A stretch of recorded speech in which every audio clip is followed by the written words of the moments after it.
중국이 30년간 쌓은 희토류 패권이 흔들리고 있습니다. 광산 하나 없는 나라 한국 때문입니다. 베이징 국무원 긴급회의에서 터져나온 한마디. 한국이 중희토류 제로 자석을 만들었습니다. 처음엔 모두가 웃었습니다. 하지만 데이터를 확인한 순간 웃음이 멈췄습니다. 미국과 일본까지 한국에 투자하기 시작한 겁니다. 그 충격적인 전말을 지금 공개합니다.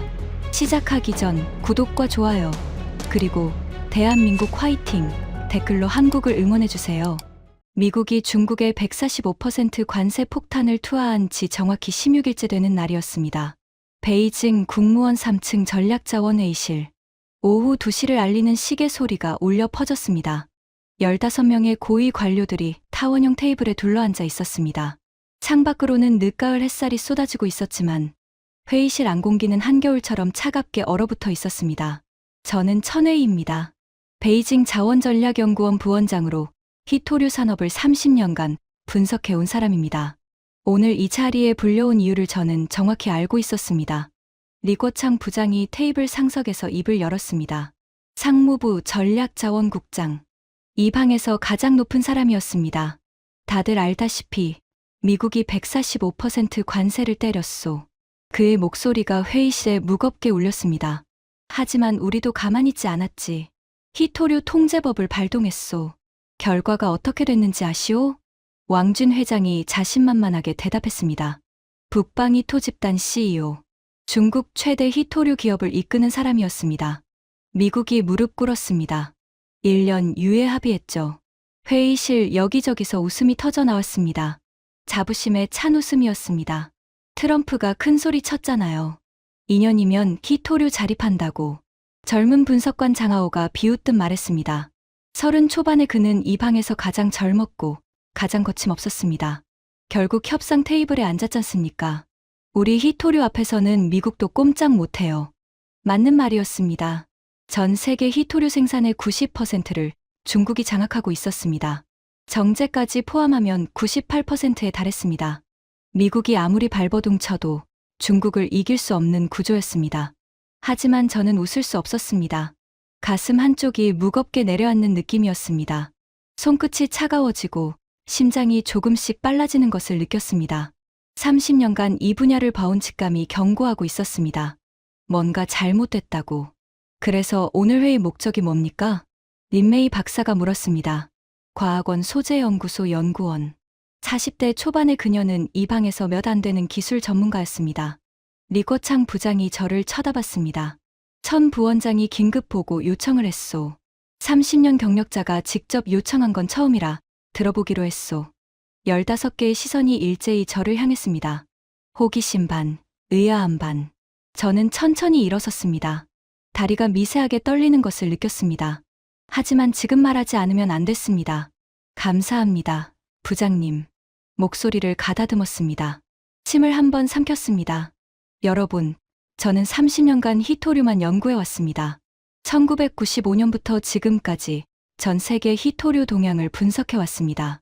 회의실이 조용해졌습니다. 그 30년 동안 오늘처럼 긴급 보고를 요청한 적은 단 한 번도 없었습니다. 장하오가 고개를 갸웃거렸습니다. 다른 참석자들도 의아한 표정을 지었습니다. 미국 관세요? 그건 예상된 수순이었습니다. 희토류 통제법 발동. 그것도 우리 시나리오대로였습니다. 1년 유예 합의. 완벽한 승리였습니다. 저는 잠시 말을 멈추고 회의실을 둘러봤습니다. 하지만 진짜 위기는 따로 있습니다. 공기가 달라지는 것을 느꼈습니다. 몇몇이 자세를 고쳐 앉았습니다. 그 위기 때문에 오늘 이 자리를 요청한 겁니다. 리궈창 부장이 손가락으로 테이블을 두드렸습니다. 말해 보시오. 뭐가 그리 급하오? 저는 깊게 숨을 들이켰습니다. 이제부터가 진짜였습니다. 부장님, 진짜 위협은 미국이 아닙니다. 회의실이 다시 술렁였습니다. 미국이 아니라고요? 술리 외교관이 눈썹을 치켜 올렸습니다. 외교부 아시아국 과장. 국제 정세에 밝은 그녀였습니다. 그럼 유럽입니까? 일본. 저는 고개를 저었습니다. 한국입니다. 3초. 정확히 3초간 회의실이 완벽하게 조용했습니다. 그리고 폭소가 터졌습니다. 한국이요? 장하오가 웃음을 참지 못하고 터뜨렸습니다. 어깨가 들썩였습니다. 천 부원장님, 농담이시죠? 한국에 희토류 광산이 있기는 합니까? 왕준 회장도 피식 웃었습니다. 주름진 눈가에 조롱이 가득했습니다. 제가 알기로 한국 희토류 매장량은 거의 제로에 가깝습니다. 맞아요. 수입 의존도가 80%가 넘잖아요. 다른 참석자가 거들었습니다. 그것도 대부분 우리한테서 사가는 거고요. 웃음소리가 회의실을 가득 채웠습니다. 저를 향한 시선에는 동정과 의아함이 뒤섞여 있었습니다. 마치 정신 나간 사람을 보는 눈빛이었습니다. 삼성이 반도체 만들 때 희토류 어디서 가져옵니까? 장하오가 손가락을 세워가며 말했습니다. 현대가 전기차 모터 만들 때 자석은 어디서 삽니까? 전부 우리한테서 사가는 겁니다. 한국이 우리를 위협한다. 술리 외교관이 코웃음을 쳤습니다. 우리 손바닥 안에 있는 나라잖아요. 희토류 수출만 끊으면 한국 산업 전체가 멈춥니다. 맞는 말이었습니다. 객관적 사실이었습니다. 한국은 희토류 광산이 없었습니다. 수입 의존도가 80%를 넘었습니다. 그중 대부분이 중국산이었습니다. 하지만 여러분 말씀이 모두 맞습니다. 저는 침착하게 대답했습니다. 손이 떨리지 않도록 테이블 위에 올려놓았습니다. 한국에는 광산이 없습니다. 수입 의존도도 높습니다. 지금 당장은 우리 손바닥 안에 있는 것도 사실입니다. 그런데 왜 위협이라는 겁니까? 리거창 부장이 물었습니다. 웃음기가 가시지 않은 목소리였지만 그래도 들어보겠다는 태도였습니다. 저는 프레젠테이션 리모컨을 집어들었습니다. 화면에 한 장의 사진이 떴습니다. 이것이 뭔지 아십니까? 작은 금속 조각이었습니다. 손톱보다 조금 큰 크기, 은빛으로 빛나고 있었습니다. 자석 아닙니까? 린메이 박사가 대답했습니다. 맞습니다. 네오디뮴 연구 자석입니다. 전기차 모터에 들어가는 핵심 부품이죠. 저는 다음 슬라이드로 넘겼습니다. 이 자석을 만들려면 중희토류가 필요합니다. 디스프로슘, 터뷴 같은 원소들이요. 고온에서 자기력을 유지하려면 반드시 들어가야 합니다. 당연한 이야기 아닙니까? 왕준 회장이 지루하다는 듯 말했습니다. 그래서 전 세계가 우리한테 의존하는 거죠. 중희토류 생산량의 98%가 우리 손에 있으니까. 맞습니다. 지금까지는요. 저는 강조했습니다. 하지만 한국이 중희토류 없는 연구자석을 만들었습니다. 회의실이 다시 술렁였습니다. 하지만 이번에는 웃음이 아니었습니다. 의아함에 가까운 반응이었습니다. 중희토류 없이요? 린메이 박사가 눈을 가늘게 떴습니다. 그게 가능합니까? 내열성을 어떻게 잡죠? 불가능합니다. 장하오가 단호하게 끊었습니다. 물리학적으로 한계가 있어요. 중희토류 없이 180도에서 자기력 유지하는 건 불가능합니다. 전 세계가 수십 년간 도전했지만 다 실패했잖아요. 일본도 15년간 시도했습니다. 술리 외교관이 덧붙였습니다. 2010년 센카쿠 사태 이후로 죽어라 연구했는데 결국 60%까지만 줄이는데 그쳤어요. 완전 제거는 못했습니다. 미국은요? 독일은요? 다른 참석자들도 거들었습니다. 전부 실패했습니다. 대체 기술 개발 포기하고 광산 확보 경쟁으로 돌아섰잖아요. 저는 고개를 끄덕였습니다. 맞습니다. 미국도 실패했고, 일본도 실패했고, 독일도 실패했습니다. 그런데 한국은 성공했다고요? 장하오가 비웃듯 물었습니다. 미국, 일본, 독일이 못한 걸 한국이 해냈다. 그 한국이요? 네. 저는 단호하게 대답했습니다. 그 한국이 해냈습니다. 회의실에 잠깐 정적이 흘렀습니다. 그리고 더 큰 웃음이 터져 나왔습니다. 천 부원장님. 왕준 회장이 눈물을 닦으며 말했습니다. 혹시 한국 정부한테 뭐 받으신 거 아닙니까? 로비라도? 한국 여행 다녀오셨어요? 장하오가 킥킥거렸습니다.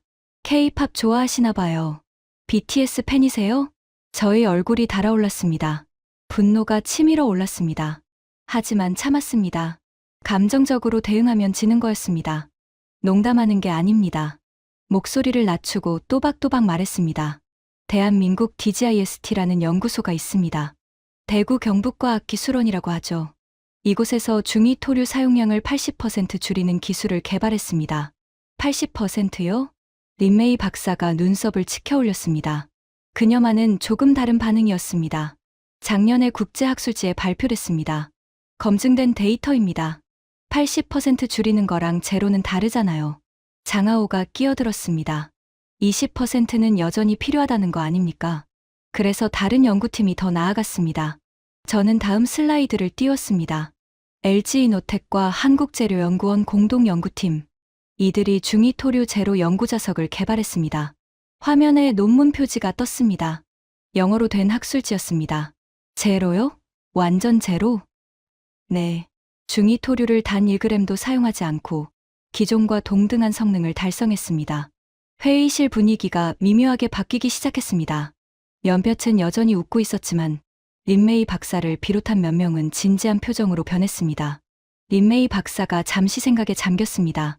동등한 성능이라면 자기력과 내열성이 모두 유지된다는 건가요? 자기력과 내열성이 모두 유지된다는 건가요?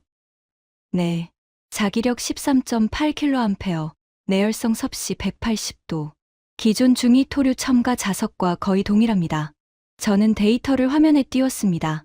숫자들이 나열됐습니다. 이건 실험실 수준이겠죠? 왕준 회장이 콧방귀를 뀌었습니다. 양산은 못할 겁니다. 비용도 엄청 들 테고. 성림첨단산업이라는 회사가 있습니다. 저는 대답했습니다. 경북 현풍에 위치한 기업입니다. 이 회사가 국내 최초로 희토류 연구자석 대량 생산 공장을 완공했습니다. 대량 생산이요? 연간 1000톤 생산 능력입니다. 숫자가 화면에 떴습니다. 1000톤이면 전기차 약 50만 대에 들어가는 모터 자석을 만들 수 있는 양입니다. 회의실이 조용해졌습니다. 웃음소리가 줄어들었습니다. 잠깐만요. 술리 외교관이 손을 들었습니다. 그래도 원료는 수입해야 하는 거 아닙니까? 중위토류를 안 쓴다 해도 네오디뮴 같은 경이토류는 필요하잖아요. 맞습니다. 저는 고개를 끄덕였습니다. 경이토류는 여전히 필요합니다. 하지만 경이토류는 우리만 가진 게 아닙니다.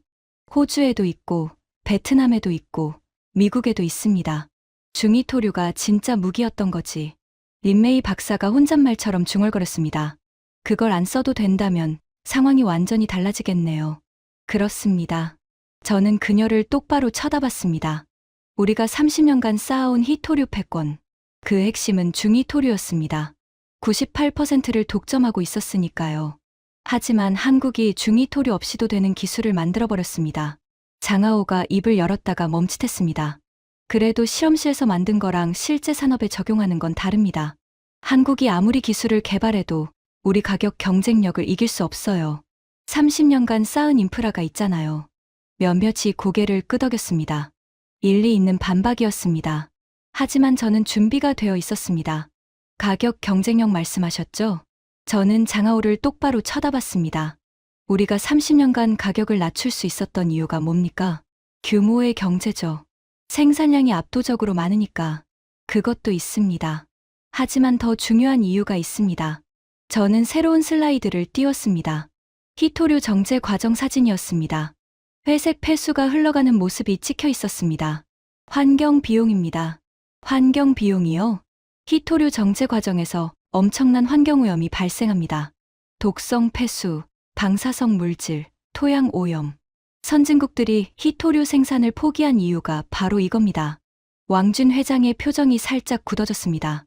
불편한 주제였기 때문입니다. 우리는 그 비용을 감수했습니다.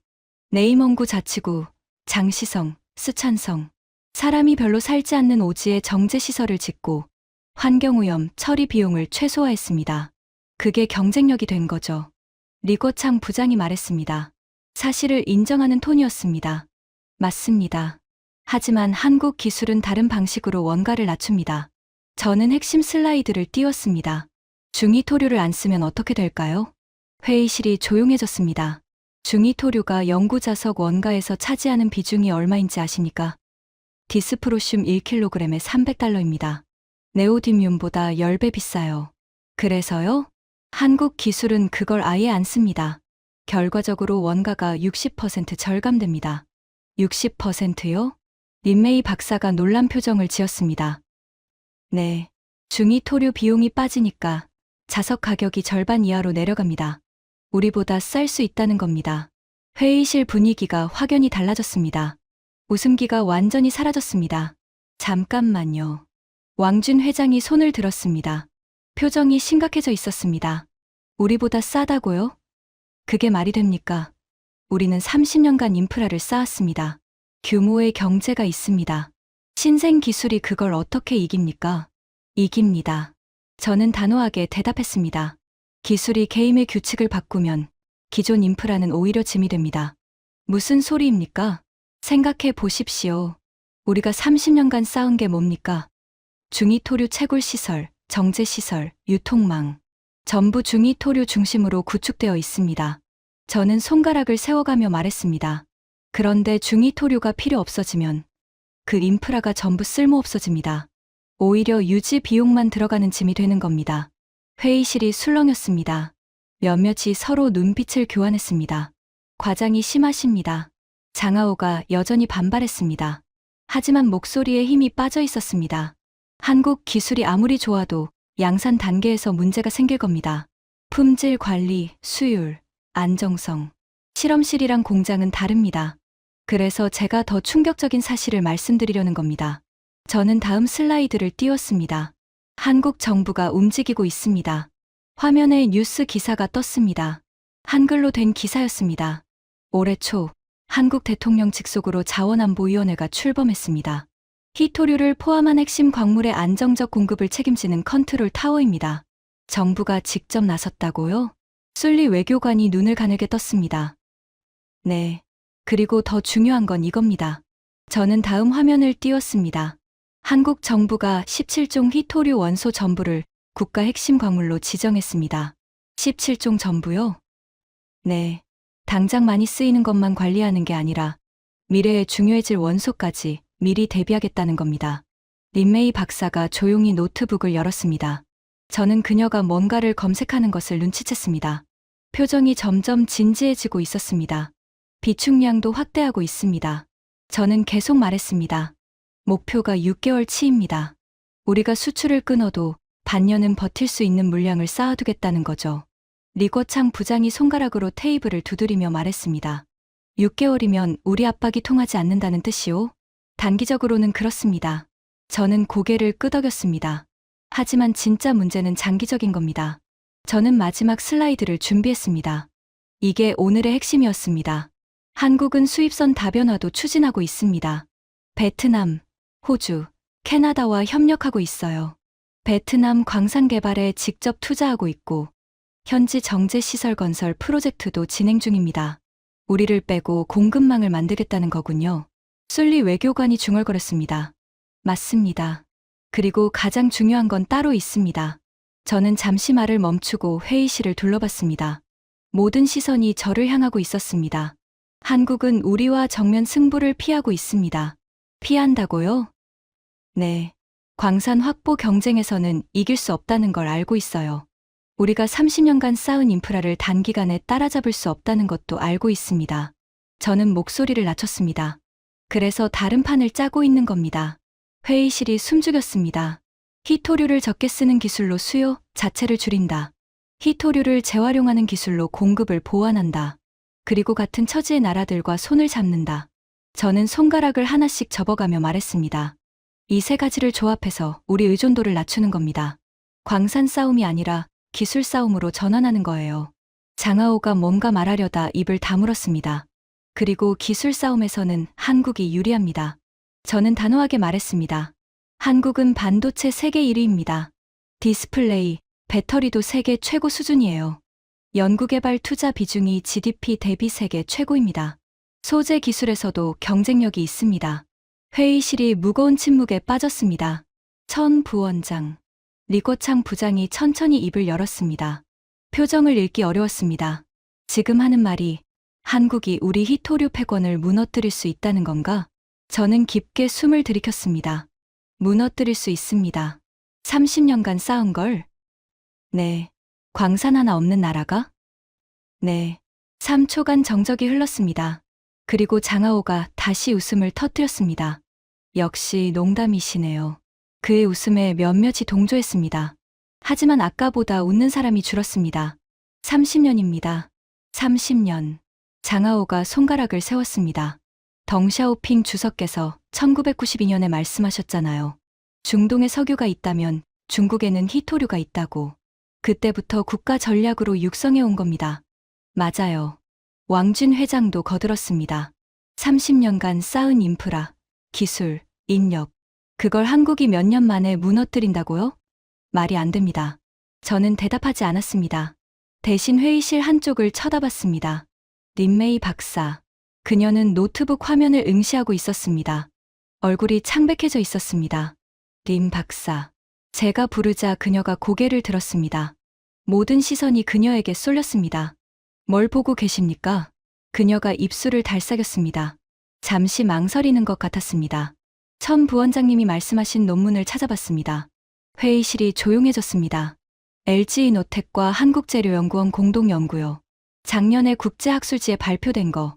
그래서요? 장하오가 물었습니다. 여전히 비웃는 투였습니다. 실험실 수준이겠죠?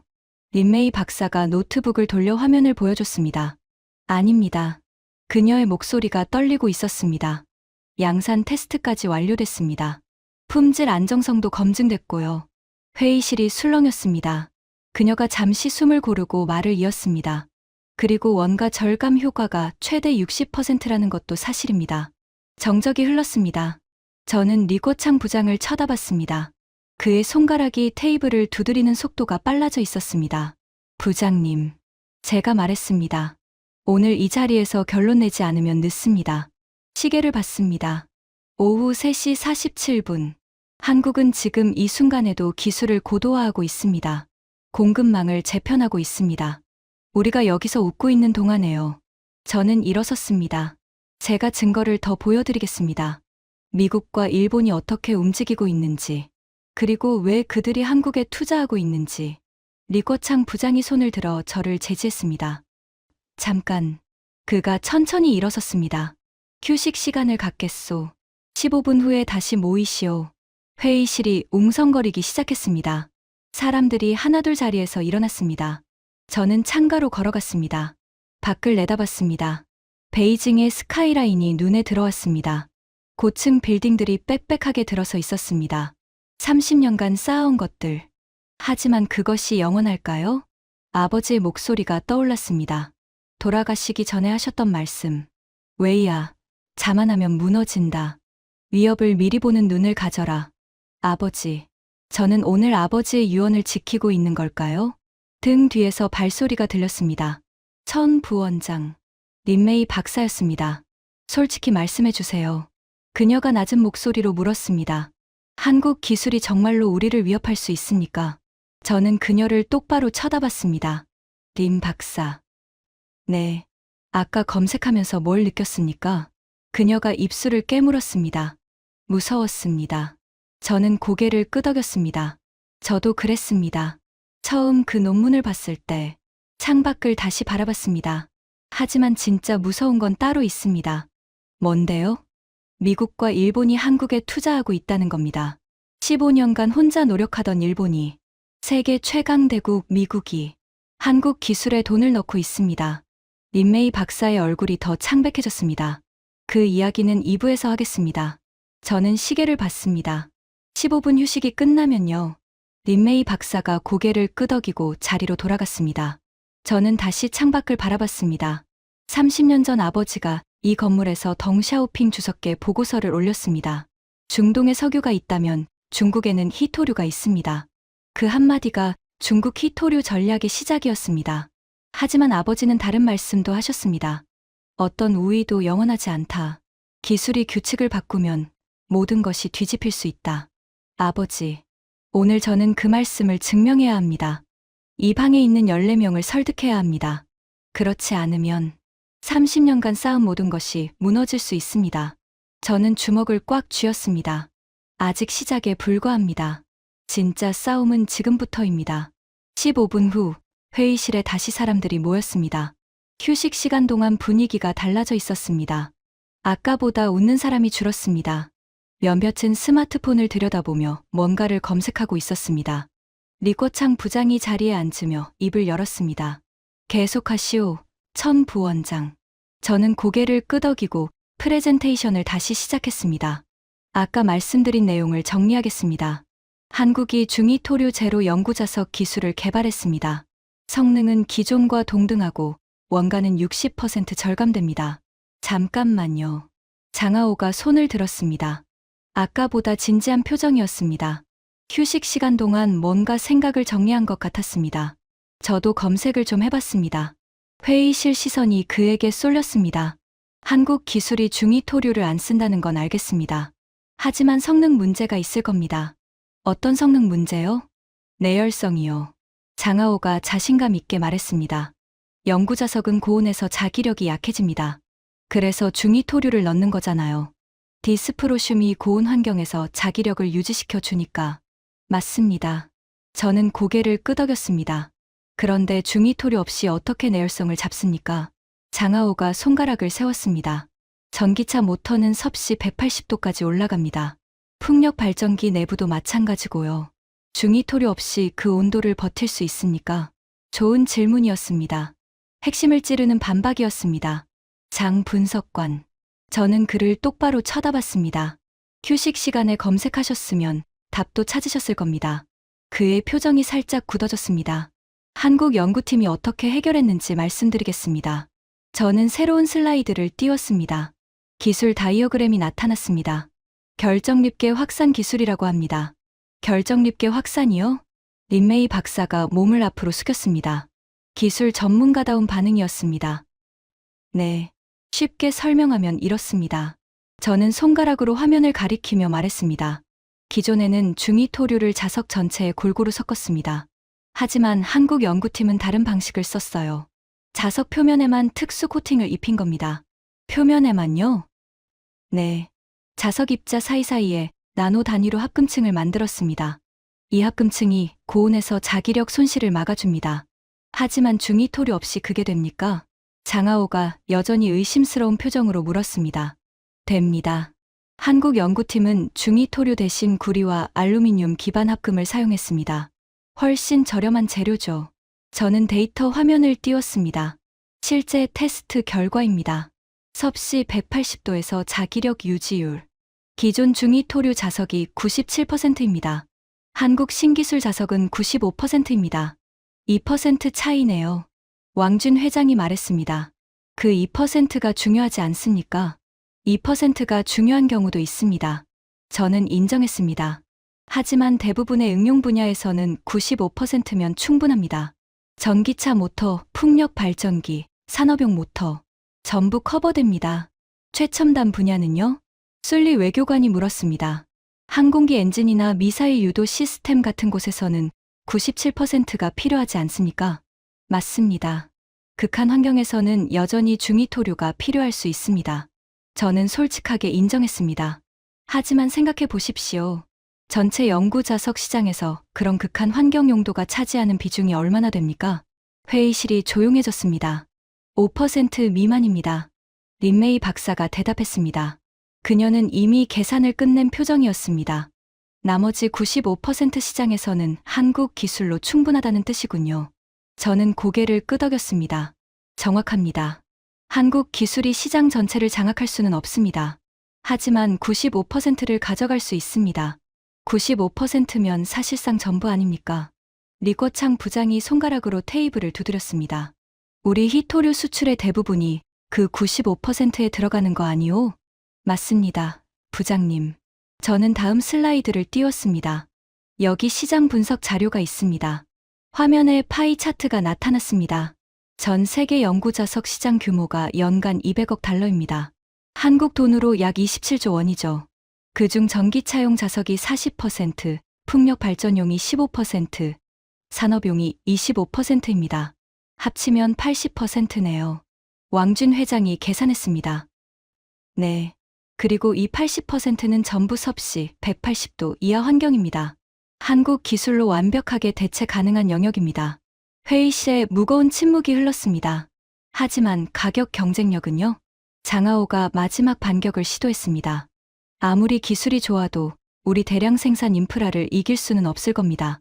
30년간 쌓은 규모의 경제가 있잖아요. 저는 이 질문을 기다리고 있었습니다. 가격 이야기를 하시니까 제가 충격적인 사실을 하나 말씀드리겠습니다. 회의실 시선이 다시 저에게 집중됐습니다. 한국 기술은 이미 우리보다 쌉니다. 뭐라고요? 왕준 회장이 벌떡 일어났습니다. 북방이 토집단 CEO로서 직접적인 타격을 받는 이야기였습니다. 불가능합니다. 우리가 세계 최저가예요. 누구도 우리 가격을 이길 수 없습니다. 이길 수 있습니다. 저는 침착하게 대답했습니다. 비결이 뭔지 아십니까? 뭔데요?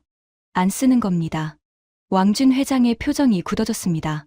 중이토류를 안 쓰면 그만큼 비용이 빠집니다.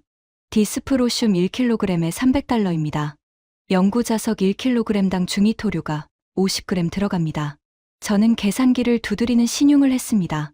자석 1kg에 중이토류 비용만 15달러입니다. 그게 제로가 됩니다. 거기에 구리알루미늄 합금 비용 2달러만 추가되죠.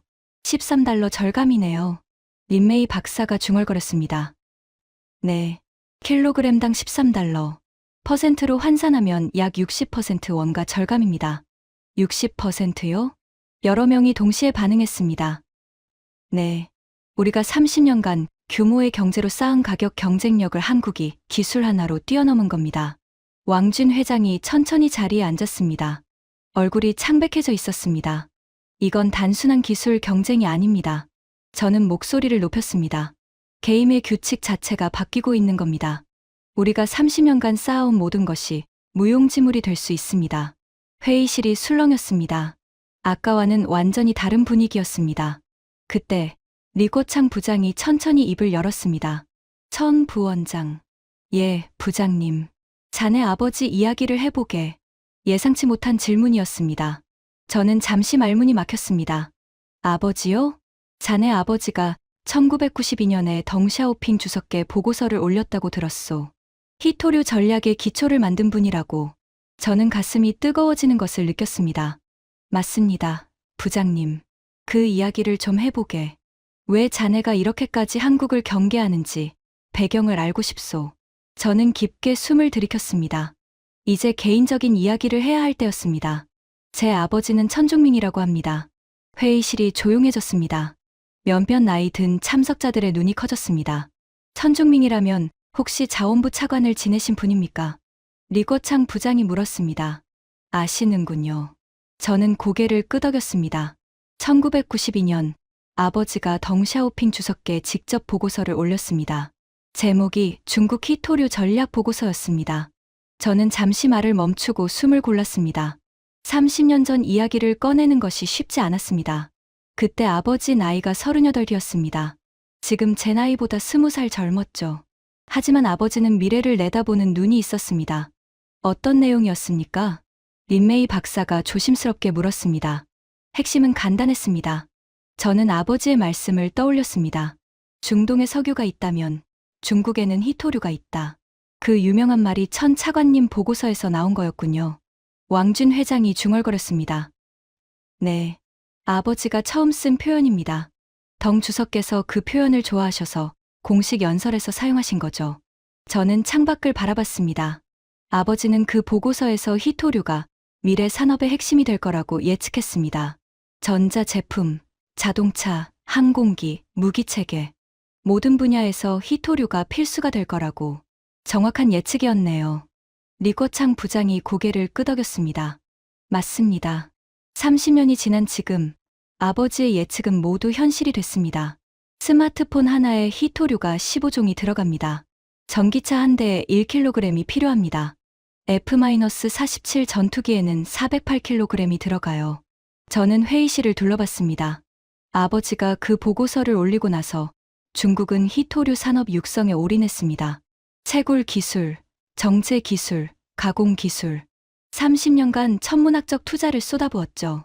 결과는 성공이었소. 리거창 부장이 말했습니다. 세계 시장 점유율 90%, 정제 시장 점유율 98%. 어느 나라도 우리 없이는 첨단 산업을 할 수 없게 됐습니다. 맞습니다. 저는 고개를 끄덕였습니다. 아버지의 전략이 성공한 겁니다. 하지만 아버지는 성공 후에도 경고를 멈추지 않으셨습니다. 어떤 경고요? 아버지가 2015년에 쓰신 마지막 보고서가 있습니다. 저는 목소리를 낮췄습니다. 제목이 히토류 패권의 종말 시나리오였습니다. 회의실이 술렁였습니다. 종말 시나리오요? 장하오가 의아한 표정으로 물었습니다. 네. 아버지는 우리의 히토류 패권이 영원하지 않다고 경고하셨습니다. 저는 아버지의 보고서 내용을 떠올렸습니다. 3가지 시나리오를 제시하셨어요. 첫째, 다른 나라가 새로운 광산을 개발한다. 둘째, 휘토류 재활용 기술이 발전한다. 셋째, 휘토류 대체 기술이 나온다. 첫 번째와 두 번째는 어느 정도 대비가 되어 있죠. 왕준 회장이 말했습니다. 호주나 미국이 광산을 개발해도 우리 정제시설 없이는 소용없습니다. 재활용도 아직 경제성이 안 나오고요. 맞습니다. 아버지도 그렇게 보셨어요. 첫째와 둘째는 시간이 오래 걸린다고. 하지만 셋째는 다르다고 하셨습니다. 저는 목소리를 높였습니다. 대체 기술은 한번 나오면 게임이 끝난다고. 광산을 아무리 많이 가져도 소용없다고. 수요 자체가 사라지니까. 회의실이 조용해졌습니다. 아버지는 그 보고서를 올리고 3개월 후에 돌아가셨습니다. 저희 목소리가 떨렸습니다. 마지막으로 저한테 하신 말씀이 있습니다. 숨을 깊이 들이켰습니다. 감정을 억누르기 힘들었습니다. 웨이야, 내가 30년 바친 사업이다. 하지만 자만하면 무너진다. 위협을 미리 보는 눈을 가져라. 특히 기술을 경계해라. 기술이 규칙을 바꾸면 모든 것이 뒤집힐 수 있다. 회의실에 무거운 침묵이 흘렀습니다. 저는 아버지의 유언을 지키려고 노력했습니다. 저는 회의실을 둘러봤습니다. 지난 10년간 전 세계 휘토류 대체 기술 연구를 모니터링했습니다. 미국, 일본, 독일, 유럽연합. 누가 어떤 연구를 하는지 다 추적했습니다. 그래서요? 린메이 박사가 물었습니다. 대부분 실패했습니다. 미국도 실패했고, 일본도 실패했고, 독일도 실패했습니다. 저도 점점 안심하기 시작했어요. 아버지가 걱정하신 셋째 시나리오는 안 올 거라고 생각했습니다. 저는 잠시 말을 멈췄습니다. 하지만 3년 전, 한국에서 이상한 논문이 나왔습니다. 이상한 논문이요? DGIST라는 연구소에서 중위토류 사용량 80% 절감 기술을 발표했습니다. 처음에는 무시했어요. 80%면 아직 20%가 남으니까. 완전 대체가 아니니까. 저는 고개를 저었습니다. 그런데 1년 후 또 논문이 나왔습니다. 이번엔 90% 절감. 그리고 작년 LG이노텍과 재료연구원 합동팀이 100% 대체 기술을 발표했습니다. 100%요? 네. 완전한 제로입니다. 중위토류를 단 1g도 안 쓰고 기존과 동등한 성능을 달성했습니다. 저는 주먹을 꽉 쥐었습니다. 그 논문을 읽는 순간 저는 아버지의 유언이 떠올랐습니다. 기술이 규칙을 바꾸면 모든 것이 뒤집힐 수 있다. 회의실이 숙연해졌습니다. 저는 아버지의 유산을 지키고 싶습니다. 목소리가 떨렸습니다. 30년간 쌓아온 모든 것을 지키고 싶습니다. 하지만 그러려면 먼저 위협을 인정해야 합니다. 외면하면 안 됩니다. 저는 리꼬창 부장을 똑바로 쳐다봤습니다. 부장님, 한국은 진짜 위협입니다. 아버지가 경고하신 그 셋째 시나리오가 현실이 되고 있습니다. 긴 침묵이 흘렀습니다. 리꼬창 부장이 천천히 고개를 끄덕였습니다. 자네 아버지 천중밍 차관을 저도 알았소. 1995년에 한 번 뵌 적이 있지. 대단한 분이셨소. 감사합니다, 부장님. 자네가 아버지의 뒤를 잘 잇고 있구만. 부장이 테이블을 손가락으로 두드렸습니다. 좋아. 계속해보게. 한국 외의 다른 나라들은 어떻게 움직이고 있소? 저는 마음을 가다듬었습니다. 감정적인 이야기는 끝났습니다. 이제 다시 데이터로 돌아갈 시간이었습니다. 부장님, 이제부터가 진짜 충격적인 부분입니다. 뭐요? 미국과 일본이 움직이고 있습니다. 그것도 한국 쪽으로. 회의실이 다시 긴장감에 휩싸였습니다. 미국 이야기를 먼저 하겠습니다. 저는 새로운 슬라이드를 띄웠습니다. 미국 국기와 함께 여러 뉴스 헤드라인이 나타났습니다. 올해 초 미국 재무장관 베센트가 선언했습니다. 2년 안에 휘토류 자립을 달성하겠다고. 그 뉴스는 저도 봤습니다. 술리 외교관이 말했습니다. 허풍이라고 생각했는데요. 미국에 정제시설이 거의 없잖아요. 맞습니다. 허풍입니다. 저는 고개를 끄덕였습니다. 미국 전문가들도 2년은 불가능하다고 합니다. 최소 6년에서 10년은 걸릴 거라고. 그럼 뭐가 문제입니까? 장하오가 물었습니다. 문제는 미국이 그 6년을 어떻게 버티려는가입니다. 저는 다음 슬라이드를 띄웠습니다. 미국이 2가지 전략을 추진하고 있습니다. 첫째, 동맹국 공급망 활용. 둘째, 대체 기술 확보. 동맹국이면 호주나 캐나다를 말하는 겁니까? 왕준 회장이 물었습니다. 그것도 있습니다. 하지만 더 중요한 동맹국이 있습니다. 저는 화면을 바꿨습니다. 한국 국기가 나타났습니다. 한국입니다. 회의실이 술렁였습니다. 한국이요? 한국도 히토류 수입국인데 어떻게 미국을 돕습니까? 가공 기술입니다. 저는 설명을 이어갔습니다. 한국은 히토류 광산은 없지만 가공 기술은 세계 최고 수준입니다. 특히 연구자석 제조 기술에서요. 그게 미국한테 무슨 도움이 됩니까? 미국이 호주에서 원료를 가져와도 가공을 못하면 소용없습니다. 그 가공을 한국에 맡기려는 겁니다. 저는 다음 뉴스 기사를 띄웠습니다. 여기 보십시오. 미국 기업 노비온이 한국에 연구자석 가공 공장을 짓겠다고 발표했습니다. 투자 규모가 2,000톤 생산 능력입니다. 미국 기업이 한국에요? 네. 미국 본토가 아니라 한국에 짓는 겁니다. 왜일까요? 저는 손가락을 세웠습니다. 첫째, 한국 기술이 앞서 있으니까. 둘째, 한국 인력이 우수하니까. 셋째, 한국이 우리한테서 벗어나려고 하니까. 한국이 탈중국 허브가 되겠다는 거군요. 린메이 박사가 중얼거렸습니다. 정확합니다. 저는 고개를 끄덕였습니다. 한국은 지금 히토류 가공 허브를 목표로 하고 있습니다. 광산은 호주나 베트남에서, 가공은 한국에서, 완제품은 전 세계로. 이런 구조를 만들려는 겁니다. 우리를 완전히 빼고요? 술리 외교관이 날카롭게 물었습니다. 네. 우리를 빼고 새로운 공급망을 만들려는 겁니다. 회의실 분위기가 무거워졌습니다. 일본은요? 리거창 부장이 물었습니다. 일본은 어떻게 움직이고 있소? 저는 일본 관련 슬라이드를 띄웠습니다. 일본 이야기가 더 충격적입니다. 왜요? 일본은 15년간 히토류 자립을 위해 노력해왔습니다. 2010년 센카쿠 열도 사태 기억하시죠? 우리가 히토류 수출을 제한했던 때요. 네. 그때 일본이 큰 충격을 받았습니다. 도요타 공장이 멈출 뻔했죠. 그 이후로 일본은 히토류 탈중국에 올인했습니다. 저는 데이터를 보여줬습니다. 2010년 일본의 대중국 히토류 의존도가 90%였습니다.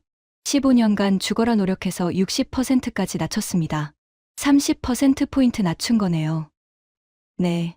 15년 걸려서 30%포인트입니다. 연간 2%포인트씩 낮춘 거죠. 저는 잠시 말을 멈췄습니다. 하지만 60%에서 더 이상 못 내려갑니다. 왜요? 중히토류 때문입니다. 저는 손가락을 세웠습니다. 일본이 경히토류는 어느 정도 대체했습니다. 호주, 베트남에서 수입선을 다변화했죠. 하지만 중히토류는 우리밖에 없습니다. 전 세계 생산량의 98%가 우리 손에 있으니까. 그래서 60%에서 막힌 거군요. 린메이 박사가 고개를 끄덕였습니다. 맞습니다. 일본이 15년간 수천억 엔을 투자했지만 중히토류 앞에서는 한계가 있었습니다. 저는 잠시 숨을 골랐습니다. 그런데 한국 기술이 나왔습니다. 회의실이 긴장했습니다. 중히토류 제로 자석 기술. 일본이 15년간 해결 못한 문제를 한국이 풀어버린 겁니다. 일본 반응이 어땠습니까? 리거창 부장이 물었습니다. 처음에는 무시했습니다. 한국이 뭘 알겠냐고. 하지만 데이터가 나오자 태도가 바뀌었습니다. 저는 일본 언론 기사를 띄웠습니다. 니혼게이자이 신문 기사입니다. 제목이 한국 히토류 기술, 일본 15년 노력을 무색하게 하다입니다. 일본 언론이 한국을 인정했다고요? 장하오가 놀란 표정으로 물었습니다. 네. 더 충격적인 건 다음입니다. 저는 다음 슬라이드를 띄웠습니다. 일본 기업들이 한국 기술 도입을 검토하고 있습니다. 뭐라고요? 여러 명이 동시에 반응했습니다. TDK, 시네스화학, 히타치 금속, 일본 3대 연구자석 기업입니다. 이들이 한국 기술 라이선스를 검토하고 있다는 소식이 있습니다. 일본이 한국한테 기술을 사겠다고요? 왕준 회장이 믿기 어렵다는 표정으로 물었습니다. 아직 확정은 아닙니다. 하지만 협의가 진행 중이라는 건 확실합니다. 저는 목소리를 낮췄습니다. 생각해 보십시오. 일본이 한국한테 기술을 사려고 합니다. 반도체에서 한국한테 밀린 일본이 이제 히토류에서도 한국을 인정하는 겁니다. 회의실이 술렁였습니다. 이건 단순한 기술 문제가 아닙니다. 저는 목소리를 높였습니다. 동북아 세력 판도가 바뀌는 겁니다. 한국이 히토류 기술 강국으로 떠오르면 미국과 일본이 한국을 중심으로 뭉칩니다. 우리를 빼고요. 리거창 부장의 표정이 굳어졌습니다. 포스코 이야기도 해야겠군요. 그가 중얼거렸습니다.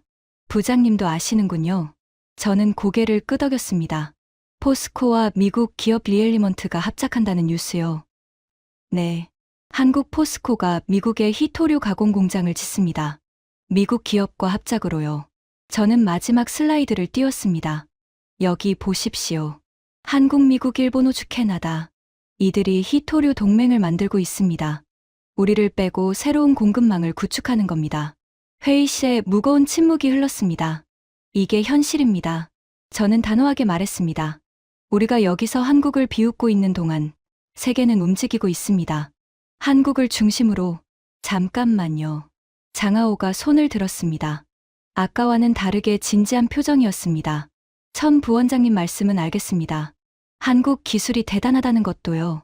하지만 한 가지 의문이 있습니다. 말씀해 보십시오. 이게 다 사실이라면 왜 우리 정보망에 안 잡힌 겁니까? 좋은 질문이었습니다. 핵심을 찌르는 반박이었습니다. 저희 상무부도, 과학원도, 정보기관도 한국 기술 동향을 모니터링하고 있습니다. 그런데 왜 천 부원장님만 이렇게 위기감을 느끼십니까? 몇몇이 고개를 끄덕였습니다. 같은 의문을 가지고 있었던 것 같습니다. 두 가지 이유가 있습니다. 저는 침착하게 대답했습니다. 첫째, 우리가 보고 싶은 것만 봤습니다. 무슨 뜻이죠? 한국 기술 뉴스가 나와도 대부분 무시했습니다. 실험실 수준이겠지. 양산은 못할 거야. 가격 경쟁력이 없을 거야. 이런 식으로 자기 합리화를 한 겁니다. 저는 회의실을 둘러봤습니다. 오늘 이 회의실에서도 처음에 다들 그랬잖아요. 한국이요? 광산도 없는데. 이렇게 웃었습니다. 몇몇이 고개를 숙였습니다. 둘째, 한국이 조용히 움직였습니다. 조용히요? 네. 한국은 대대적으로 발표하지 않았습니다. 언론 플레이도 안 했고 국제 무대에서 으스대지도 않았습니다. 그냥 묵묵히 기술을 개발하고 공장을 짓고 공급망을 확보했습니다. 저는 손가락을 세웠습니다. 2010년 센카쿠 사태 때 일본이 어떻게 했는지 기억나십니까? 난리를 쳤죠. WTO에 제소하고 국제사회에 호소하고 언론에 대대적으로 보도했습니다. 기억납니다. 술리 외교관이 고개를 끄덕였습니다. 우리가 오히려 국제적으로 비난받았죠. 맞습니다. 그래서 한국은 다른 전략을 택한 겁니다. 조용히, 그러나 확실하게. 소리 없이 칼을 가는 거죠. 회의실이 조용해졌습니다. 그리고 한 가지 더 보여드릴 게 있습니다. 저는 새로운 슬라이드를 띄웠습니다. 이게 뭔지 아십니까? 화면에 정부 문서가 나타났습니다. 한글로 되어 있었습니다. 한국 정부의 히토류 전략 로드맵입니다. 어떻게 구했습니까?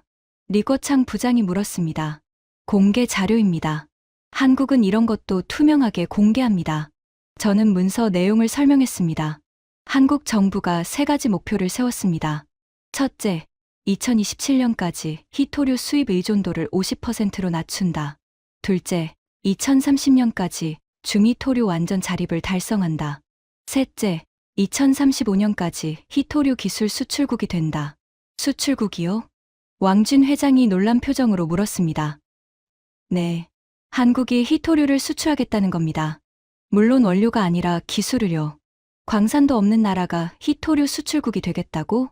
기술을 수출하면 됩니다. 중히토류 제로 자석 기술, 히토류 재활용 기술, 고효율 정제 기술, 이런 것들을요. 저는 목소리를 높였습니다. 생각해 보십시오. 10년 후에 한국이 기술을 팔고 우리가 원료만 파는 구조가 될 수 있습니다. 지금과 정반대로요. 회의실이 술렁였습니다. 그리고 한 가지 더요. 저는 마지막 슬라이드를 띄웠습니다. 한국 정부가 히토류 비축량을 대폭 늘리고 있습니다. 목표가 6개월치입니다. 6개월이면 상당한 양이네요. 린메이 박사가 중얼거렸습니다. 네. 우리가 수출을 끊어도 반년은 버틸 수 있는 물량입니다. 그 사이에 대체 공급망을 가동하면 되니까요. 저는 회의실을 둘러봤습니다. 한국은 모든 시나리오에 대비하고 있습니다. 우리가 수출을 끊으면 6개월 비축분으로 버틴다. 그 사이 대체 기술을 적용하고 호주 베트남에서 원료를 가져온다. 장기적으로는 기술로 승부한다. 저는 손으로 테이블을 짚었습니다.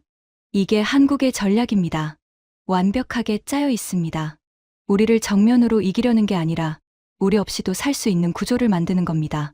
리거창 부장이 천천히 고개를 끄덕였습니다. 천 부원장. 예, 부장님. 자네 말을 들으면 들을수록 한 가지 의문이 생기오.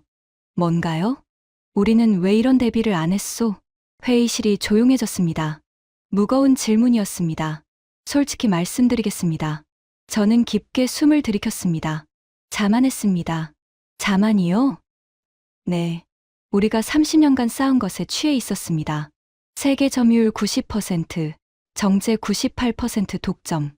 이 숫자에 도취해서 미래를 안 본 겁니다. 저는 목소리를 낮췄습니다. 아버지가 경고하셨습니다. 자만하면 무너진다고. 하지만 저도 어느 순간 안심하고 있었습니다. 한국 기술이 나오기 전까지는. 회의실에 무거운 침묵이 흘렀습니다. 하지만 아직 늦지 않았습니다. 저는 목소리를 높였습니다. 한국 기술이 양산 단계에 들어가기 전에 우리가 먼저 대응해야 합니다. 어떻게요? 장하오가 물었습니다. 더 이상 비웃음이 없었습니다. 그건 다음에 말씀드리겠습니다. 먼저 한 가지만 더 보여드릴 게 있습니다. 저는 마지막 슬라이드 세트를 준비했습니다. 한국이 왜 이렇게 빠르게 움직일 수 있었는지 그 비결을 말씀드리겠습니다. 여러분, 한 가지 질문을 드리겠습니다. 저는 회의실을 둘러봤습니다. 한국은 왜 희토류 광산이 없는데도 기술 개발에 성공했을까요? 몇몇이 고개를 갸웃거렸습니다. 연구개발 투자가 많아서 아닐까요? 린메이 박사가 대답했습니다. 그것도 있습니다. 하지만 핵심은 다른 데 있습니다. 저는 새로운 슬라이드를 띄웠습니다. 한국은 우리와 정면 승부를 피했습니다. 피했다고요? 네. 광산 확보 경쟁에서는 이길 수 없다는 걸 처음부터 알았습니다. 우리가 30년간 쌓은 인프라를 단기간에 따라잡을 수 없다는 것도요. 저는 손가락을 세웠습니다. 그래서 다른 판을 짠 겁니다. 다른 판이요? 네. 한국의 전략을 정리하면 이렇습니다. 저는 화면에 3가지 전략을 띄웠습니다. 첫째, 희토류를 적게 쓰는 기술. 수요 자체를 줄이는 겁니다. 중희토류 제로 자석 같은 거군요. 맞습니다. 둘째, 희토류를 재활용하는 기술. 새로 캐는 대신 있는 걸 다시 쓰는 겁니다. 재활용이 경제성이 있습니까? 왕준 회장이 물었습니다. 아직은 아닙니다. 하지만 한국이 기술 개발 중입니다. 5년 내로 경제성을 확보할 거라고 합니다. 저는 3번째 전략을 가리켰습니다. 셋째, 같은 처지의 나라들과 손을 잡는 겁니다. 미국, 일본, 호주, 캐나다, 유럽연합, 전부 우리 희토류에 의존하는 나라들이죠. 희토류 동맹을 만드는 거군요. 술리 외교관이 중얼거렸습니다. 정확합니다. 한국이 그 동맹의 기술 허브가 되려는 겁니다. 저는 화면을 바꿨습니다. 세계 지도가 나타났습니다. 지금 이런 구도가 만들어지고 있습니다. 원료는 호주와 캐나다에서, 가공은 한국에서, 소비는 미국과 유럽에서. 우리를 완전히 빼고 돌아가는 공급망입니다. 회의실이 술렁였습니다. 이게 진짜 위협입니다. 저는 목소리를 높였습니다. 한국 기술 하나가 문제가 아닙니다. 그 기술을 중심으로 새로운 질서가 만들어지고 있는 게 문제입니다. 리거창 부장이 천천히 고개를 끄덕였습니다. 자네 말이 맞는 것 같소. 회의실이 조용해졌습니다. 모든 시선이 부장에게 쏠렸습니다. 솔직히 처음에는 자네가 과장한다고 생각했소. 한국이 우리를 위협한다. 30년 패권이 무너진다. 웃기는 소리라고. 부장이 테이블 위에 손을 올려놓았습니다. 하지만 데이터를 보니 생각이 달라지오. 미국과 일본이 움직이고 있다는 게 특히 그렇소. 저는 가슴이 뛰는 것을 느꼈습니다. 드디어 들리기 시작하는 건가. 부장님, 감사합니다. 아직 끝난 게 아니오. 부장이 손을 들어 저를 제지했습니다. 자네 말을 다 믿는 건 아니오. 하지만 무시할 수도 없소. 검토해 볼 가치가 있어 보이오. 그가 회의실을 둘러봤습니다. 다른 분들 의견은 어떻소? 잠시 침묵이 흘렀습니다. 린메이 박사가 먼저 입을 열었습니다. 저는 천 부원장님 말씀에 동의합니다. 몇몇이 놀란 표정으로 그녀를 쳐다봤습니다. 휴식 시간에 논문을 찾아봤습니다. 한국 기술이 사실이에요.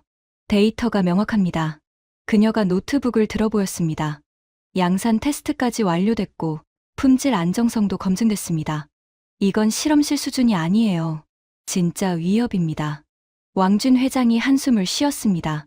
솔직히 저도 놀랐습니다. 원가 60% 절감이라니. 이건 우리 북방이토 집단의 직접적인 타격입니다. 그가 고개를 저었습니다. 어떻게 대응해야 할지 모르겠습니다. 30년간 쌓은 인프라가 쓸모없어질 수 있다는 게 믿기지 않아요. 장하오가 조용히 말했습니다. 저도 인정합니다. 제가 너무 쉽게 무시했습니다. 그가 저를 쳐다봤습니다. 천 부원장님, 죄송합니다. 처음에 웃어서 저는 고개를 저었습니다. 사과받을 일이 아닙니다. 저도 처음에는 믿기 어려웠으니까요. 리꼬창 부장이 테이블을 손가락으로 두드렸습니다. 좋소. 분위기가 많이 바뀌었소. 그럼 이제 핵심 질문을 하겠소. 그가 저를 똑바로 쳐다봤습니다. 천 부원장, 우리가 어떻게 해야 하오? 이 질문을 기다리고 있었습니다. 모든 준비가 이 순간을 위한 것이었습니다. 부장님, 저는 깊게 숨을 들이켰습니다.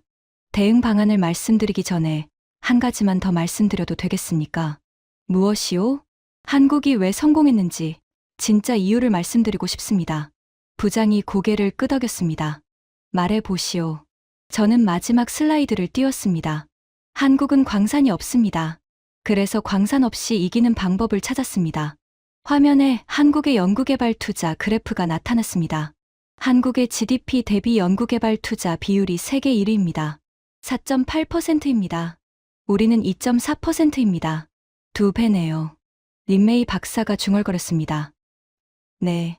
한국은 자원이 없으니까 기술에 투자했습니다. 반도체도 그랬고, 배터리도 그랬고, 이제 히토류도 그렇게 하는 겁니다. 저는 목소리를 낮췄습니다. 우리는 자원이 있으니까 기술을 소홀히 했습니다. 광산만 파면 돈이 들어오니까요. 그게 독이 됐습니다. 회의실이 조용해졌습니다. 자원의 저주라고 합니다. 저는 말을 이었습니다. 자원이 풍부한 나라가 오히려 발전이 느린 현상이요. 자원에 기대니까 기술 개발을 안 하고, 기술 개발을 안 하니까 경쟁력이 떨어지고, 경쟁력이 떨어지니까 자원 가격이 떨어지면 망하는 거죠. 우리가 그 함정에 빠졌다는 겁니까? 리거창 부장이 물었습니다. 빠지기 시작했습니다. 아직 늦지는 않았습니다. 저는 단호하게 말했습니다. 하지만 지금 바꾸지 않으면 10년 후에는 정말 늦습니다. 부장이 천천히 고개를 끄덕였습니다. 알겠소. 대응 방안을 들어보겠소. 저는 드디어 마지막 파트로 넘어갈 수 있게 됐습니다. 하지만 그 전에 한 가지가 남아 있었습니다. 부장님, 대응 방안을 말씀드리기 전에 마지막으로 한 가지만 보여드리겠습니다. 뭐요? 저는 화면을 바꿨습니다. 이건 한국 기업들의 현재 상황입니다. 화면에 여러 기업 로고가 나타났습니다. 삼성, LG, 현대, 포스코. 이 기업들이 지금 무엇을 하고 있는지 아십니까? 뭘 하고 있소? 준비하고 있습니다. 히토류 독립을요. 저는 하나씩 설명했습니다. 삼성전자, 반도체 장비에 들어가는 히토류를 줄이는 연구를 하고 있습니다. LG에너지 솔루션, 배터리 양극재의 히토류 의존도를 낮추는 기술을 개발 중입니다.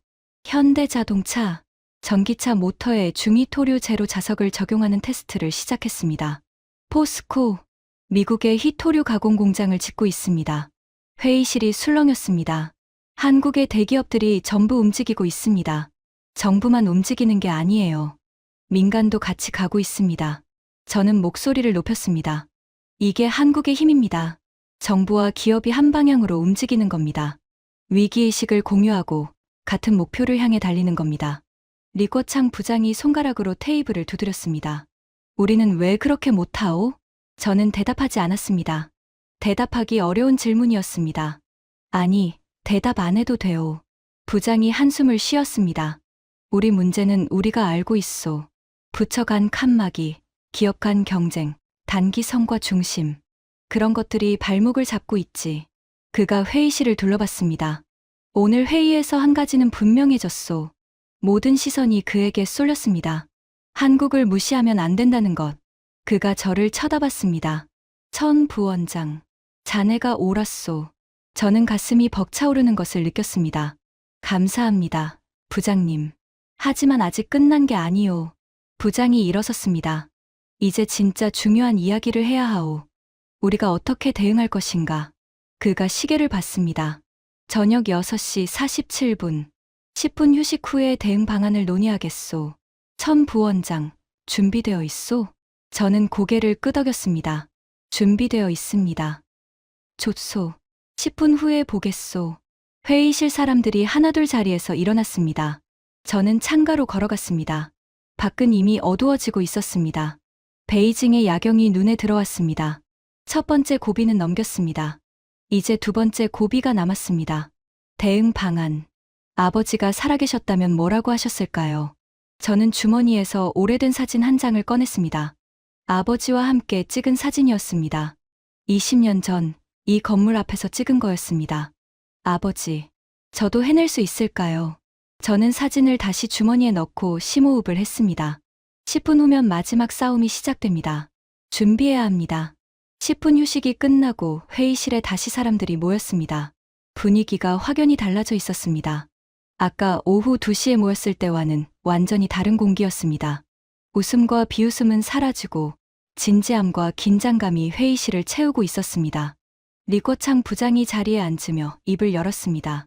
천 부원장, 대응 방안을 듣기 전에 마지막으로 하나만 확인하겠소. 말씀하십시오, 부장님. 자네가 말한 게 다 사실이라고 치자. 한국 기술이 진짜이고 미국과 일본이 움직이고 있고 새로운 공급망이 만들어지고 있다. 부장이 손가락으로 테이블을 두드렸습니다. 그럼 우리에게 시간이 얼마나 남았소? 핵심 질문이었습니다. 모든 것이 이 답에 달려 있었습니다. 부장님, 마지막으로 하나만 더 보여드리겠습니다. 저는 새로운 슬라이드를 띄웠습니다. 타임라인 차트가 나타났습니다. 한국의 히토류 자립 로드맵입니다. 화면에 연도별 목표가 표시됐습니다.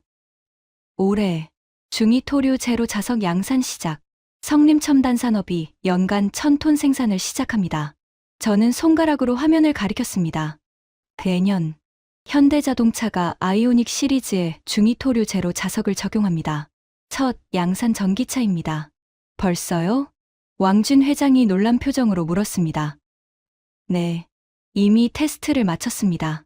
내년 상반기 출시 예정입니다. 저는 타임라인을 따라 손가락을 움직였습니다. 2년 후 한국 정부 목표대로라면 히토류 수입 의존도가 70%로 낮아집니다. 지금 80%니까 10%포인트 감소입니다. 1년에 10%포인트요? 린메이 박사가 중얼거렸습니다. 일본이 15년 걸려서 30%포인트 낮췄는데 한국은 1년에 10%포인트라니 기술이 다르니까요. 저는 설명했습니다. 일본은 공급선 다변화로 줄였습니다. 우리 대신 호주나 베트남에서 사는 거죠. 하지만 한국은 수요 자체를 줄이고 있습니다. 기술로 필요량을 줄이니까 훨씬 빠릅니다. 저는 다음 시점을 가리켰습니다. 4년 후 한국 히토류 의존도 50%. 목표 달성 시점입니다. 50%면 절반이네요. 리거창 부장이 말했습니다. 네, 우리가 수출을 끊어도 절반은 자체 해결할 수 있다는 뜻입니다. 저는 마지막 시점을 가리켰습니다. 7년 후 한국 중히토류 완전 자립 목표입니다. 중히토류 제로 기술이 전 산업에 확산되고 나머지는 재활용으로 충당합니다. 회의실이 조용해졌습니다. 7년이요? 장하오가 물었습니다. 네, 7년 후면 한국은 우리 중히토류가 필요 없어집니다. 저는 목소리를 낮췄습니다. 그리고 한국만 그런 게 아닙니다. 한국 기술이 퍼지면 미국도, 일본도, 유럽도 같은 길을 갑니다. 10년 후면 우리 히토류 무기가 무용지물이 된다는 거군요. 리거창 부장이 중얼거렸습니다. 정확합니다, 부장님. 저는 단호하게 말했습니다. 우리에게 남은 시간은 5년에서 7년입니다. 그 안에 대응하지 않으면 30년간 쌓은 모든 것이 무너집니다. 회의실에 무거운 침묵이 흘렀습니다. 하지만 한 가지 희망이 있습니다. 저는 목소리를 높였습니다. 아직 늦지 않았습니다. 5년이면 충분히 대응할 수 있습니다. 어떻게요? 부장이 물었습니다. 3가지 방안을 제안합니다. 저는 새로운 슬라이드를 띄웠습니다. 첫째, 우리도 대체 기술을 개발해야 합니다. 우리가요? 한국 기술을 따라잡겠다고요? 장하오가 의아한 표정으로 물었습니다. 따라잡는 게 아닙니다. 다른 방향으로 가는 겁니다. 저는 설명했습니다. 한국은 중히토류 제로 기술에 집중했습니다. 우리는 고효율 히토류 기술에 집중하면 됩니다. 같은 양으로 더 좋은 성능을 내는 거죠. 차별화하자는 거군요. 린메이 박사가 고개를 끄덕였습니다. 맞습니다. 극한 환경용 자석은 여전히 중위토류가 필요합니다. 항공기 엔진, 미사일 유도 시스템, 심해 장비. 이런 분야에서 우리가 독보적 기술을 가지면 됩니다. 저는 두 번째 방안을 가리켰습니다. 둘째, 가공 기술을 고도화해야 합니다. 가공이요? 네. 지금 우리 강점은 원료입니다. 광산을 가지고 있으니까요. 하지만 원료만 팔면 부가가치가 낮습니다. 가공까지 해서 팔아야 합니다. 저는 데이터를 보여줬습니다. 히토류 원료 1kg 가격이 $100라면 가공된 연구자석은 $500입니다. 5배 차이입니다. 우리가 직접 자석을 만들어서 팔자는 거군요. 왕준 회장이 말했습니다. 맞습니다.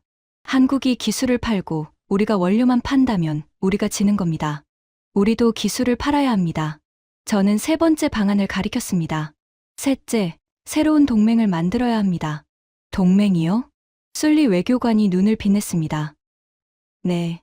한국이 미국, 일본과 손잡고 있다면 우리도 파트너를 찾아야 합니다. 어디요? 러시아, 브라질, 인도. 히토류가 있거나 큰 시장을 가진 나라들입니다. 이들과 협력해서 우리만의 공급망을 만들어야 합니다. 저는 화면을 바꿨습니다. 세계 지도에 2개의 블록이 표시됐습니다. 앞으로 세계는 2개의 히토류 블록으로 나뉠 수 있습니다. 한국, 미국, 일본, 호주 블록과 중국, 러시아, 브라질, 인도 블록. 신냉전 구도네요. 리거창 부장이 중얼거렸습니다. 히토류 냉전이라고 할 수 있습니다. 하지만 우리가 제대로 대응하면 이 냉전에서 질 이유가 없습니다. 저는 목소리를 높였습니다. 우리에게는 30년간 쌓은 인프라가 있습니다. 세계 최대 매장량이 있습니다. 가장 많은 경험이 있습니다. 이걸 바탕으로 기술을 더하면 됩니다. 회의실 분위기가 달라지고 있었습니다. 무거움 속에서 희망이 보이기 시작했습니다. 하지만 전제 조건이 있습니다. 저는 단호하게 말했습니다. 오늘 여기서 결정을 내려야 합니다. 한국을 위협으로 인정하고 대응을 시작해야 합니다. 저는 회의실을 둘러봤습니다. 아까 오후 2시에 제가 한국 이야기를 꺼냈을 때 다들 웃었습니다. 그건 자연스러운 반응이었습니다. 저도 처음에는 그랬으니까요. 저는 잠시 말을 멈췄습니다. 하지만 지금은 다릅니다. 데이터를 봤습니다. 한국 기술이 진짜라는 걸 확인했습니다. 미국과 일본이 움직이고 있다는 것도 알았습니다. 저는 리거창 부장을 똑바로 쳐다봤습니다. 부장님, 이제 결정하셔야 합니다. 계속 무시할 건지, 대응을 시작할 건지. 긴 침묵이 흘렀습니다. 회의실의 모든 시선이 리거창 부장에게 쏠렸습니다. 부장이 천천히 일어섰습니다. 천 부원장. 리거창 부장의 목소리가 회의실에 울려 퍼졌습니다. 예, 부장님. 자네 아버지 천중밍 차관을 내가 직접 뵌 건 1995년이었소. 예상치 못한 이야기였습니다. 저는 조용히 귀를 기울였습니다. 그때 나는 상무부 신입 관료였소. 히토류가 뭔지도 잘 몰랐지. 그런데 어느 날 자네 아버지가 우리 부서에 강연을 오셨소. 부장이 창밖을 바라봤습니다. 그때 자네 아버지가 한 말이 아직도 기억나오. 중국의 미래는 히토류에 달려있다고. 지금은 아무도 모르지만 10년 후에는 전 세계가 우리 히토류를 원할 거라고. 그가 고개를 돌려 저를 쳐다봤습니다. 다들 웃었소. 나도 웃었지. 흙 속에 묻힌 광물이 뭐가 그리 대단하냐고. 하지만 자네 아버지는 흔들리지 않았소. 저는 가슴이 뜨거워지는 것을 느꼈습니다. 자네 아버지가 마지막에 이렇게 말했소. 여러분이 웃는 건 괜찮습니다. 하지만 10년 후에도 웃을 수 있을지는 두고 보십시오. 부장이 손으로 테이블을 짚었습니다. 10년이 지나고 자네 아버지 말이 맞았소. 히토류는 전략 자원이 됐고 우리는 세계를 쥐락펴락하게 됐소. 회의실이 숙연해졌습니다. 오늘 자네를 보면서 자네 아버지가 떠올랐소. 부장이 말했습니다. 30년 전에도 다들 웃었소. 오늘도 다들 웃었지. 하지만 자네 아버지가 옳았듯이 자네도 오를 수 있소. 저는 말없이 고개를 숙였습니다. 천 부원장. 부장이 단호하게 말했습니다. 자네 말을 받아들이겠소. 회의실의 작은 술렁임이 일었습니다. 한국이 위협이라는 것, 대응이 필요하다는 것, 인정하겠소. 부장이 회의실을 둘러봤습니다. 다른 분들 의견은 어떻소? 잠시 침묵이 흘렀습니다. 린메이 박사가 먼저 입을 열었습니다. 저는 처음부터 천 부원장님 말씀에 일리가 있다고 생각했습니다. 데이터가 명확합니다. 대응이 필요합니다. 왕준 회장이 한숨을 쉬며 말했습니다. 솔직히 받아들이기 어렵습니다. 30년간 쌓은 것이 흔들릴 수 있다는 게. 하지만 현실을 직시해야겠죠. 북방이 토집단도 변화가 필요합니다. 술리 외교관이 고개를 끄덕였습니다. 외교적으로도 준비가 필요합니다. 새로운 동맹을 구축하고 기존 관계를 재점검해야 합니다. 마지막으로 장하오가 조용히 말했습니다. 저는 오늘 많은 것을 배웠습니다. 그가 저를 쳐다봤습니다. 천 부원장님, 처음에 웃어서 죄송합니다. 제가 무지했습니다. 저는 고개를 저었습니다. 사과받을 일이 아닙니다. 장 분석관. 오히려 감사합니다. 날카로운 질문들이 제 논지를 더 명확하게 만들어줬습니다. 리꼬창 부장이 테이블을 손으로 쳤습니다. 좋소. 의견이 모아진 것 같소. 그가 선언하듯 말했습니다. 오늘부터 한국 히토류 기술을 공식 위협으로 지정하겠소. 상무부 차원에서 대응 태스크포스를 구성하겠소. 회의실에 긴장된 기대감이 흘렀습니다. 천 부원장. 예, 부장님. 자네가 그 태스크포스를 이끌어 주시오. 자네 아버지가 30년 전에 히토류 전략을 만들었듯이 자네가 앞으로 30년의 전략을 만들어 주시오. 저는 가슴이 벅차올랐습니다. 눈시울이 뜨거워졌습니다. 부장님, 감사합니다. 목소리가 떨렸습니다. 최선을 다하겠습니다. 부장이 고개를 끄덕였습니다. 자네 아버지도 기뻐하실 거요. 저는 더 이상 말을 잇지 못했습니다. 30년 전 아버지가 이 자리에 섰을 때의 심정이 어땠을지 조금은 알 것 같았습니다. 부장이 시계를 봤습니다. 밤 8시 23분. 오늘 회의는 여기서 마무리하겠소. 구체적인 대응 방안은 다음 주에 다시 논의하겠소. 사람들이 하나둘 자리에서 일어났습니다. 저는 창가에 서서 밖을 바라봤습니다. 베이징의 야경이 반짝이고 있었습니다. 천 부원장님. 등 뒤에서 목소리가 들렸습니다. 린메이 박사였습니다. 오늘 수고 많으셨습니다. 감사합니다. 린 박사. 부원장님 아버지 이야기를 들으면서 많이 생각했습니다. 그녀가 창밖을 함께 바라보며 말했습니다. 30년 전에 아버지분이 씨앗을 심으셨고 오늘 부원장님이 경고의 목소리를 내셨네요. 대를 이어 나라를 위하는 모습이 대단합니다. 저는 쓴웃음을 지었습니다. 아버지라면 뭐라고 하셨을까요? 아들이 아버지가 쌓은 걸 스스로 흔드는 셈이니까요. 아니에요. 린메이 박사가 고개를 저었습니다. 부원장님은 아버지분이 쌓은 걸 지키려는 거예요. 위협을 미리 보고 대비하라고 하셨잖아요. 그게 진짜 아버지분의 유산을 잇는 거 아닐까요? 저는 그녀의 말을 곱씹었습니다. 맞는 말이었습니다. 아버지는 히토류 패권을 만들었습니다. 하지만 그보다 더 중요한 건 위협을 미리 보는 눈을 가르쳐 주신 거였습니다. 고맙습니다. 린 박사. 아니에요. 오늘 많이 배웠습니다. 그녀가 회의실을 나가려다 멈췄습니다. 참, 한 가지 궁금한 게 있어요. 뭔가요? 부원장님은 한국을 어떻게 생각하세요? 적인가요? 어려운 질문이었습니다. 저는 잠시 생각했습니다. 적이라기보다는 경쟁자라고 생각합니다. 경쟁자요? 네. 한국은 자기 살 길을 찾은 거예요. 광산이 없으니까 기술로 승부한 거죠. 그걸 탓할 수는 없습니다. 저는 창밖을 바라봤습니다. 오히려 배워야 한다고 생각해요. 한국이 어떻게 불리한 상황을 뒤집었는지. 우리도 언젠가 그런 상황에 처할 수 있으니까요. 린메이 박사가 고개를 끄덕였습니다. 좋은 말씀이에요. 그럼 내일 뵙겠습니다. 네, 내일 뵙겠습니다. 그녀가 나가고 회의실에 저 혼자 남았습니다. 저는 주머니에서 아버지 사진을 다시 꺼냈습니다. 아버지, 오늘 저도 해냈습니다. 30년 전 아버지가 하셨던 것처럼 아무도 듣지 않으려는 이야기를 했습니다. 처음에는 다들 웃었지만 결국 들어줬습니다. 아버지가 심은 씨앗을 제가 지키겠습니다. 하지만 방식은 다를 거예요. 아버지는 자원으로 승부하셨습니다. 저는 기술로 승부하겠습니다. 세상이 바뀌었으니까요. 자원을 가진 나라가 이기는 시대는 끝나가고 있습니다. 기술을 가진 나라가 이기는 시대가 오고 있습니다. 한국이 그걸 증명했습니다. 광산 하나 없는 나라가 기술 하나로 30년 패권을 흔들고 있습니다. 우리도 변해야 합니다. 자원에 기대지 말고 기술에 투자해야 합니다. 과거에 안주하지 말고 미래를 준비해야 합니다. 그게 아버지의 진짜 유산을 잇는 길입니다. 저는 사진을 다시 주머니에 넣고 회의실을 나섰습니다. 복도 끝 창문으로 베이징의 밤하늘이 보였습니다. 별은 보이지 않았지만 고층 빌딩들의 불빛이 별처럼 반짝이고 있었습니다. 30년 전 아버지가 이 복도를 걸었을 때도 이런 풍경이었을까요? 아니, 그때는 이렇게 화려하지 않았겠죠. 30년 동안 중국은 변했습니다. 히토류 덕분이기도 하고 다른 많은 이유들 때문이기도 합니다. 앞으로 30년은 어떻게 될까요? 한국이 히토류 기술 강국이 될까요? 우리가 제대로 대응해서 패권을 유지할까요? 아니면 새로운 균형이 만들어질까요? 아직은 알 수 없습니다. 하지만 한 가지는 확실합니다. 오늘 이 회의가 분기점이 될 거라는 것. 30년 후에 누군가가 역사를 쓴다면 오늘을 기록할 겁니다. 중국이 한국의 위협을 처음으로 인정한 날, 변화가 시작된 날, 저는 엘리베이터 버튼을 눌렀습니다.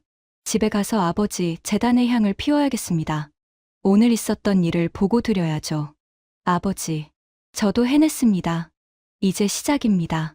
지금까지 광산 하나 없는 대한민국이 기술 하나로 중국의 30년 패권을 흔든 충격적인 이야기였습니다. 자원이 없어도 기술이 있으면 이깁니다. 이것이 대한민국의 방식입니다. 이 이야기가 의미 있으셨다면 주변에 널리 공유해 주세요. 작은 관심이 대한민국의 큰 자부심이 됩니다. 구독과 좋아요도 부탁드립니다. 지금까지 터칭 스토리였습니다. 감사합니다.